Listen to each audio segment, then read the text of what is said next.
আজকে আমরা the bet থেকে এমসিকিউগুলো প্র্যাকটিস করব। প্রথম এমসিকিউ আছে, what was the main topic of discussion at the party hosted by the banker. Banker যে পার্টিটা রেখেছিল তাতে কি বিষয় নিয়ে আলোচনা হচ্ছিল? দেখো, অ্যান্সার হচ্ছে the morality of capital punishment. What did most guest at the party think about capital punishment. বেশিরভাগ গেস্ট বা অতিথি মৃত্যুদণ্ড সম্পর্কে কি ভাবছিল?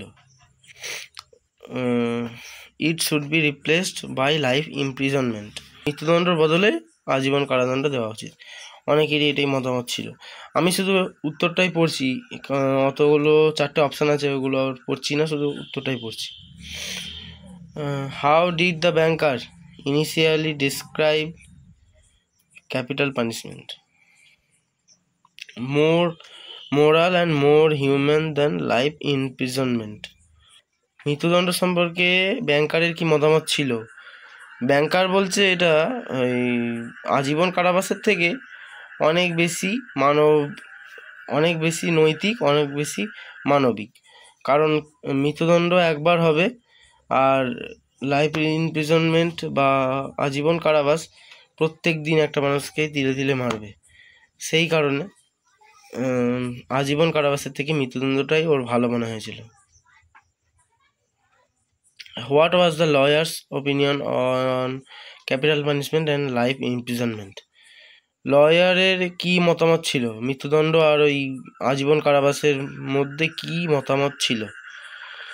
তার মতামত ছিল both were equally immoral, option A, মানে দুটোই সমানভাবে অনৈতিক। 5 নম্বর, what did the banker bet the lawyer? কত টাকার কি বাজি ধরেছিল ব্যাংকার লয়ারের সাথে? $2 million। অপশান বি হচ্ছে সঠিক উত্তর। পরেরটা, how many years did the lawyer agree to stay in imprisonment for the bet?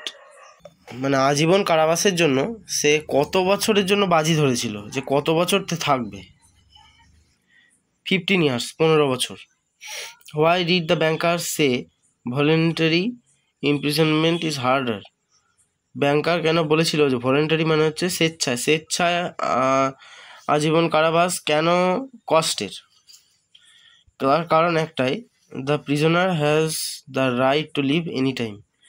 কারণ যে জেলে থাকবে সে কিন্তু যখন ইচ্ছায় বেরিয়ে যেতে পারে,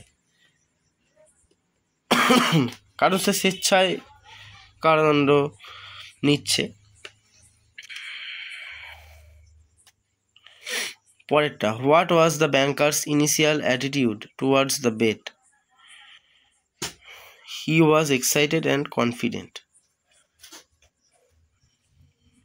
ব্যাংকারের ওই বেট বা বাজিটা সম্পর্কে ওর কিরম অ্যাটিটিউড ছিল?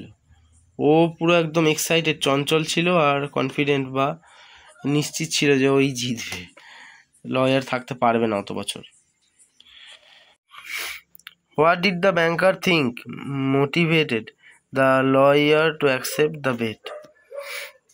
ব্যাংকার কি ভেবেছিল যে লয়ার বা উকিলকে মোটিভেট করছে, বা লয়ারকে কোন বিষয়টা ওই বেট বা বাজিটাকে অ্যাকসেপ্ট করতে বাধ্য করেছিল, বা বলতে পারো অনুপ্রাণিত করেছিল? কোন বিষয়টা? ব্যাংকার কি মনে করেছিল? উত্তরটা হচ্ছে হিজ গ্রিড ফর মানি, বা টাকার জন্য তার লোভ। কিন্তু এটা ব্যাংকার মনে করেছিল। 10 নম্বর, how old was the lawyer at the time of the bet? 25 years old, 25 বছর বয়স। আচ্ছা, 11 নম্বর, what was the banker's financial situation when he made the bet? ব্যাংকারের তখন টাকা পয়সার কি অবস্থা, মানে ফাইন্যান্সিয়াল কন্ডিশন কিরম ছিল যখন সে বেট বা বাজিটা ধরেছিল? তখন সে কিন্তু হি ওয়াজ ভেরি রিচ, সে তখন কিন্তু বড়লোক ছিল। How did the banker feel about the bet after 15 years? 15 বছর পরে ব্যাংকার কি অনুভব করেছিল ওই বাজিটা সম্পর্কে? ইট ওয়াজ আ পয়েন্টলেস, মানে এটা একদমই কি বলবো, কোনো মিনিংলেস, পয়েন্টলেস, মিনিংলেস, মানে কোনো অর্থহীন একদম। এই বাজিটার কোনো মানে হয় না। What was the lawyer's main argument in favour of life imprisonment? It is better to live than to die. মানে লয়ারের যুক্তিটা কি ছিল যে লাইফ ইমপ্রিজনমেন্ট বা আজীবন কারাদণ্ডের জন্য কেন সে বলছিল বারবার? তার কারণ একটাই, যে এটা যে কোনোভাবে বাঁচা মরার থেকে অনেক ভালো, সেই কারণেই সে এটা বলেছিল। পরের প্রশ্ন, who were present at the bankers party? মানে ব্যাংকারের পার্টিতে কারা কারা উপস্থিত ছিল? স্কলার্স অ্যান্ড জার্নালিস্টস, অনেক পণ্ডিত ব্যক্তি আর জার্নালিস্ট বা সাংবাদিক তারা উপস্থিত ছিল। পরেরটা, what did the banker do while recalling the bet? Banker কি করছিল যখন সে ওই বাজিটা সম্পর্কে মনে করছিল? সে প্রথম লাইনই আছে, হি প্লেসড অ্যারাউন্ড হিজ স্টাডি। সে তার ওই পড়ার ঘরের একবার এদিক যাচ্ছিল, একবার ওদিক যাচ্ছিল, মানে ঘোরাঘুরি করছিল। How did the banker react when the lawyer accept the bet? যখন ব্যাংকার কিভাবে রিয়াকশান দিয়েছিল বা ব্যাংকার কীভাবে রিয়াক্ট করেছিল যখন লয়ার ওই বেটটা বা বাজিটা অ্যাকসেপ্ট করে নিয়েছিল? সে কিন্তু হি ওয়াজ থ্রিলড অ্যান্ড কনফিডেন্ট। সে খুবই উত্তেজিত আর একদম নিশ্চিত হয়ে গেছিল যে অতদিন থাকতে পারবে না। What did the banker say the lawyer would lose in the bet? His youth. Banker কি বলেছিল যে লয়ার এই বাজিতে কি হারাবে? হিজ ইউথ, মানে তার ওই যৌবন হারিয়ে ফেলবে। According to the lawyer, what is the biggest flaw of both capital punishment and life imprisonment? They take away life. 19, what did the banker after as a warning to the lawyer? লয়ারকে সাবধান করার জন্য ব্যাংকার কি বলেছিল আর কি? অপশানটা হচ্ছে that he hood never last the full term, মানে সে ওই 15 বছরটা পুরো করতে পারবে না, মানে ওই থাকতে পারবে না 15 বছর একাকী, এটা বলেই ওকে সাবধান করতে চেয়েছিল। What did the banker believe was his mistake in making the bet? ব্যাংকারের কি ভুল হয়ে গেছিল এই বাজিটা ধরে? ব্যাংকারের কি মনে হচ্ছিল যে ব্যাংকার এই বাজিটা ধরে ভুল করে ফেলেছিল? ইট ওয়াজ আ মিনিংলেস আর্গুমেন্ট। এটা একদমই কি ছিল? অযৌক্তিক, একটা অর্থহীন অযৌক্তিক ছিল এই বাজিটা। সত্যি এই বাজিটা ধরা উচিত হয়নি। কারণ কি, শেষে গিয়ে দেখতে পাচ্ছে ওর কাছে ওই $20 মিলিয়ন রয়েছে, তাছাড়া ওর কাছে আর কোনো টাকা পয়সা নেই। সব টাকাই তো তাহলে যদি দিতে হয় ওকে বাজির টাকাটা, তাহলে ওর কাছে আর কোনো টাকাই থাকবে না। সেই কারণে এটা একটা মিনিংলেস, মানে অর্থহীন যুক্তি। What was the banker's financial situation at the end of 15 years? 15 বছর শেষে ব্যাংকারের এখন আর্থিক অবস্থা কী ছিল? হি ওয়াজ নিয়ার ব্যাংক্রাপসি, মানে কি একদম তার একদম টাকা পয়সা শেষ, নিঃস্ব বলতে গেলে। What type of punishment did the majority guest support? বেশিরভাগ গেস্ট কী ধরনের পানিশমেন্ট বা শাস্তিকেই সাপোর্ট করছিল?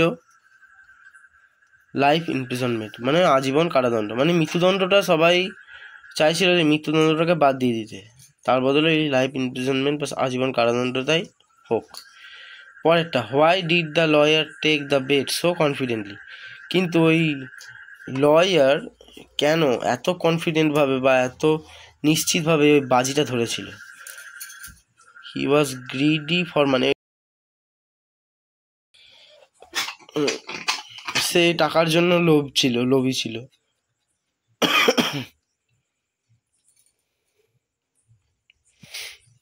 What was the banker's attitude toward money at the time of the bet? Banker যখন বাজি ধরেছিল তখন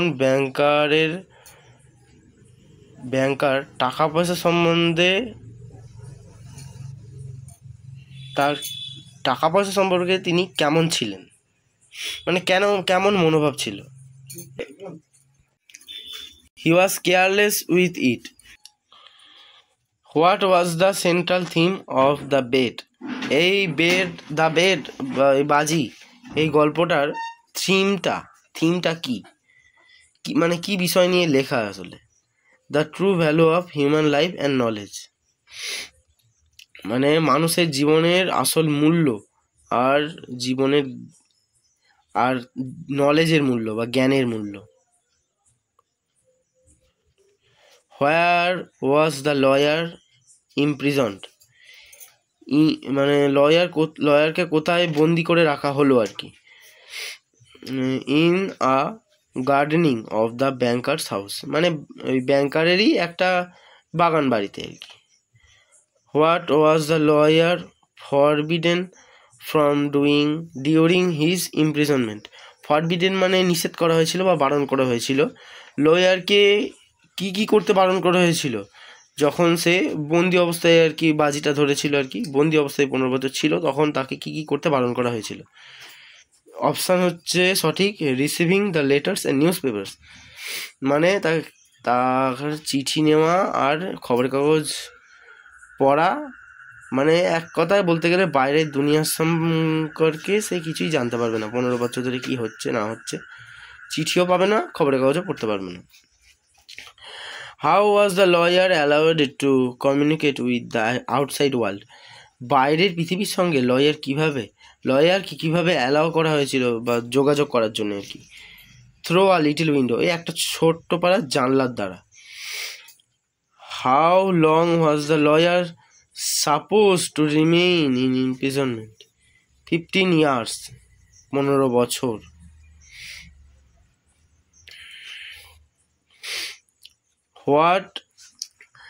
what would happen if the lawyer violate the agreement? কি ঘটবে যদি লয়ার চুক্তি ভঙ্গ করে? He would lose the bet, সে বাজিটা হেরে যাবে।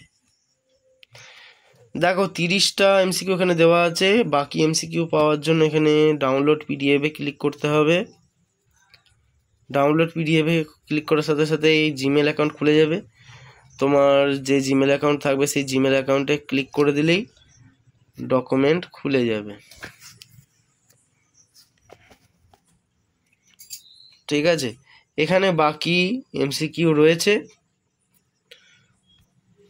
টোটাল 100টা এমসিকিউ আছে।